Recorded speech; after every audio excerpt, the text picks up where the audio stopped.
sometimes this honestly makes me think that people do not know what you can eat on a ketogenic diet.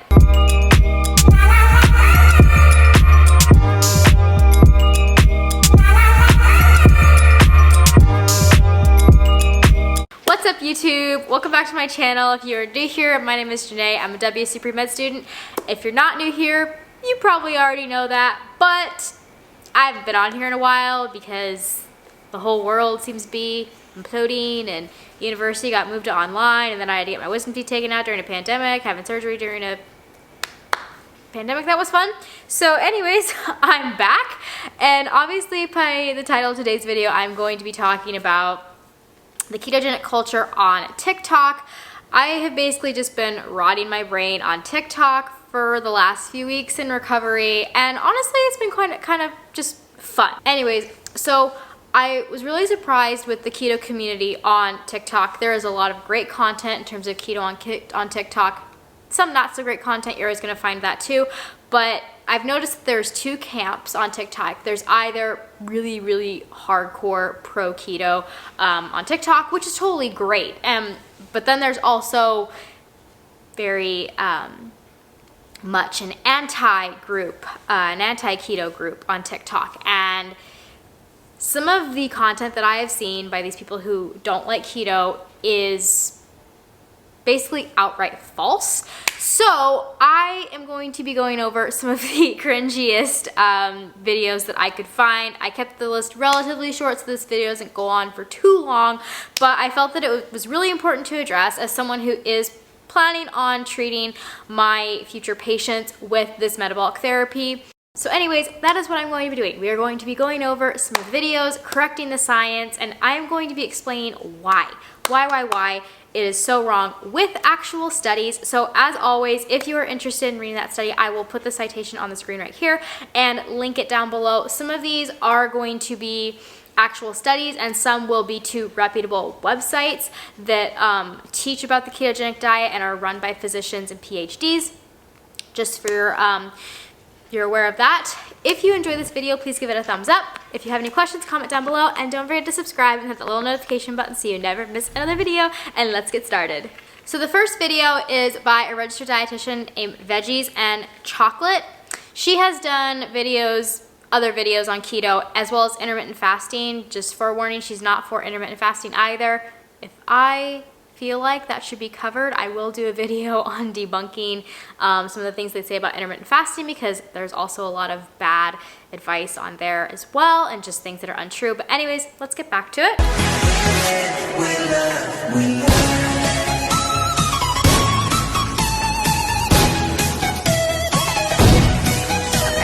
I'm gonna pause right there because, like I said, I have watched these before, and I'm just gonna go over like the first half before she continues on to the other side. So glycogen from carbs is our body's preferred fuel source of energy. Yes and no. There is actually quite a bit of evidence to suggest that ketones are actually our body's preferred fuel source. Ketones actually reduce oxidative stress. They increase antioxidant production.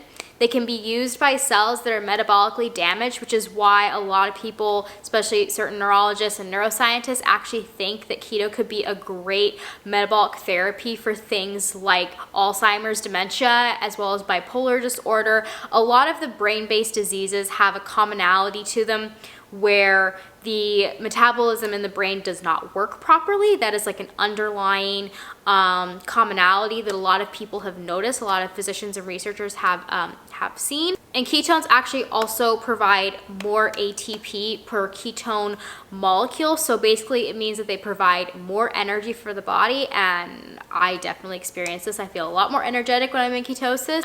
So I would definitely say that these factors would definitely suggest that ketones are your body's preferred fuel source. So the second thing that she said was that your brain needs 130 grams of carbs per day. This is true. There are certain parts of your brain that actually do preferentially run on glucose. However, you do not need to eat carbohydrates to get your allotted amount of glucose for the day. You can create new glucose endogenously or in your body via gluconeogenesis, which basically just translates to the creation of new glucose via fat and protein.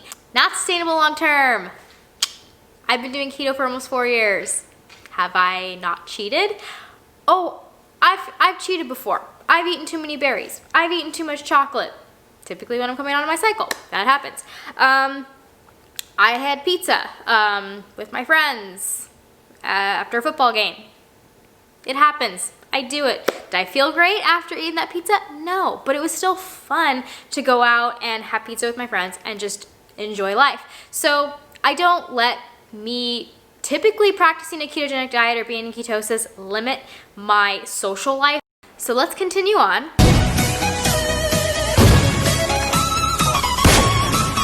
Okay, carbs add satisfaction to meals.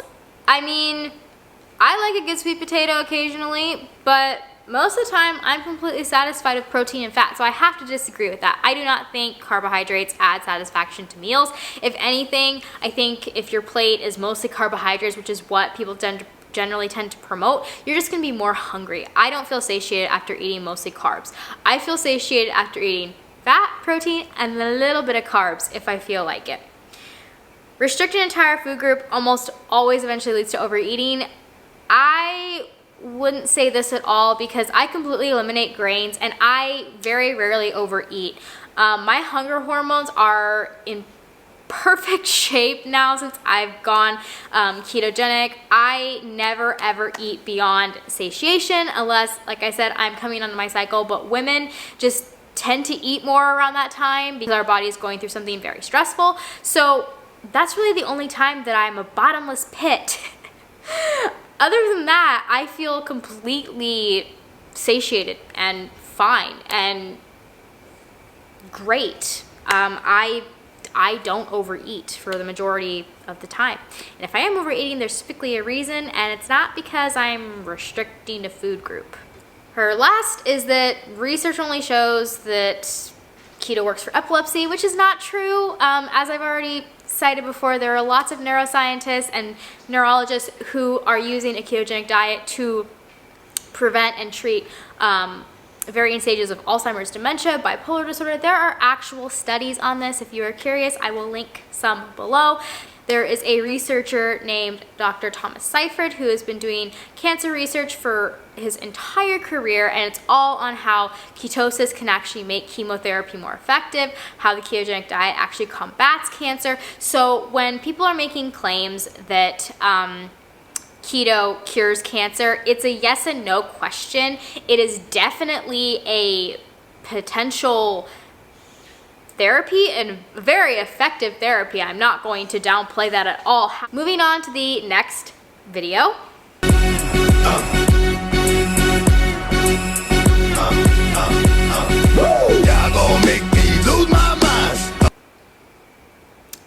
Okay, so obviously she covered a little bit more than just keto, but the specific group that she is targeting is athletes. So well, let's face it, I have an issue with everything that these dietitians are going to say, but I have a big issue with this because there are many athletes who actually practice a ketogenic diet and are at the top of their game. One of these athletes is Tim Tebow. He was a pro football player. He recently switched to baseball. He has been practicing a ketogenic diet for almost 10 years. For her to dissuade athletes from pursuing a ketogenic diet is, one, just wrong. Two, it spreads the message that you need carbs to have the best performance possible, and that is true for some sports. Carbs can be very beneficial for some sports, but that's not the case for every single athlete. Some athletes do really well. Other athletes that do a ketogenic diet are, did a ketogenic diet was Kobe Bryant. That is just one of the saddest things ever. I cannot believe that happened to him and his daughter. LeBron James and most recently Quade Cooper, just to name a few. Anyways, so there are a lot of potential problems with what she said because there is also a lot of evidence to suggest that ketones are very beneficial for traumatic brain injury, and football players especially, all athletes are, but especially football players are at risk for concussions and repetitive hits to the head that result in concussions. can lead to CTE, which is chronic traumatic encephalopathy. This really hits a chord with me because at my school, we had a football player, and unfortunately, he committed suicide due to CTE. Now, I am not saying that this would have saved his life or prevented anything from what had already happened. He was 21 and he was already experiencing severe symptoms of CTE. So that leads me to believe that he suffered severe concussions early on in his athletic career. But there is a lot of evidence to suggest that ketones can help lessen the impact of concussions. So one thing that happens with concussions is that glucose metabolism becomes impaired. So basically, you cannot metabolize the energy source that your brain needs in order to repair itself. For whatever reason, we don't know why yet, ketone metabolism remains intact. So theoretically, if an athlete, if a football player was in ketosis, they could potentially lessen their chances of developing CTE. Like I said, big deal for me because my school has been impacted by it so significantly. That's all I'm going to be going into on that. We definitely need more research, but I would love to see a team go ketogenic and just see what happens, even if they were to just supplement with exogenous ketones prior to a game and then after a game for the players who played, and just see how it would impact their performance. Obviously, unfortunately, this is a long-term solution. It is not something where you're going to see results overnight. It's not a short-term thing. It would have to be practiced continuously throughout the player's career. So that's the unfortunate part. I guess we won't really see that until someone, maybe Tim Tebow will be that person to actually suggest that keto can be really beneficial for TBI, and who knows, maybe that's why he does it. I've watched a lot of interviews with him on keto and he's never said that, but who knows? Maybe that's why he does it. Anyways, let's move on.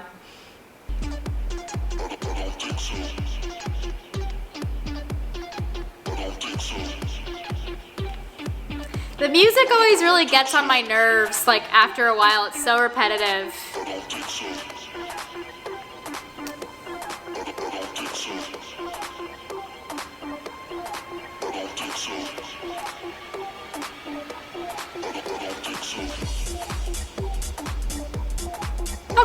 Okay.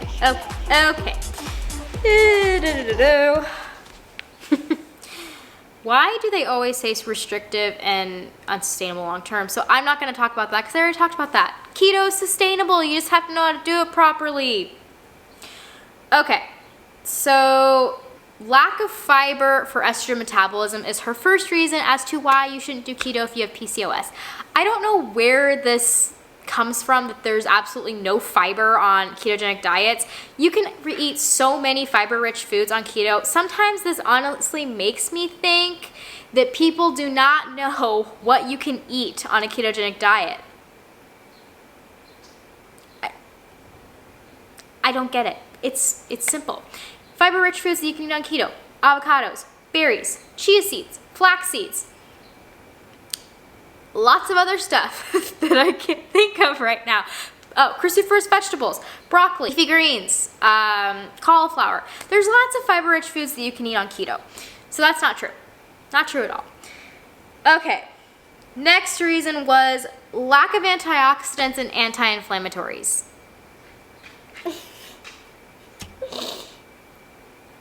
Already kind of covered this in my CTE portion. But ketones are anti-inflammatory in and of themselves. So there's your anti-inflammatories right there. Antioxidants. Literally so many antioxidant-rich foods on keto. You can eat berries. Berries are one of the best sources of antioxidants. Obviously, you can't go crazy with them because they are still a carb and you will get out of ketosis if you eat too many. But I love berries. I eat them, especially when they're in season. I love my wild blueberries and huckleberries and stuff, and that just reminded me I need to get my berry picking license. Okay, back on track. Coffee, great source of antioxidants. Zero carb, you can drink it on keto.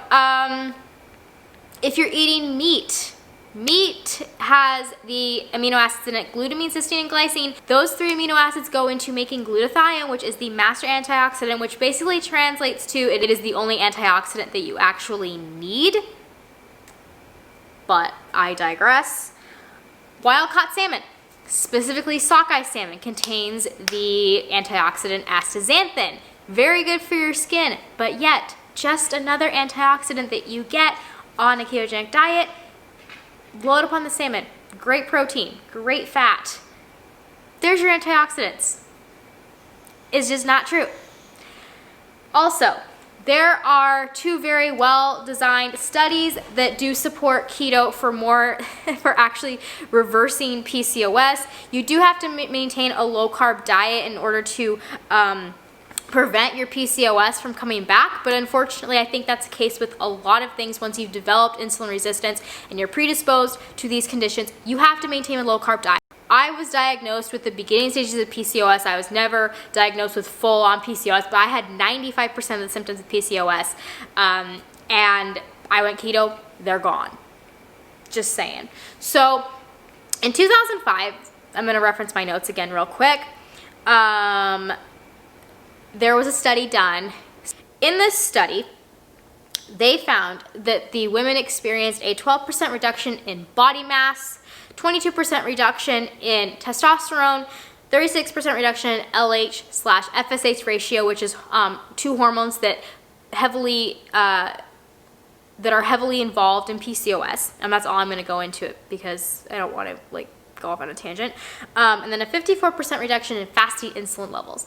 Insulin resistance and increased androgen presence, which is testosterone, male hormone, are heavily associated with PCOS. So when we lower that insulin resistance, PCOS goes away. When we lower that testosterone or androgen levels, PCOS goes away. Losing weight is just a good thing all around, and when you balance those LH, FSH levels to where they're supposed to be, you see a reduction in PCOS symptoms. So again, I don't understand why people are saying, I don't recommend this. Is it just because you don't like it? Because that's not a good reason to not recommend a ketogenic diet for people, especially when they have a medical reason as to why they should be practicing. So I don't want to go too much further into any of the studies, but there was a recent study done in 2018 by Dr. Ula Abed. I can't say her last name. I always forget the way it's spelled.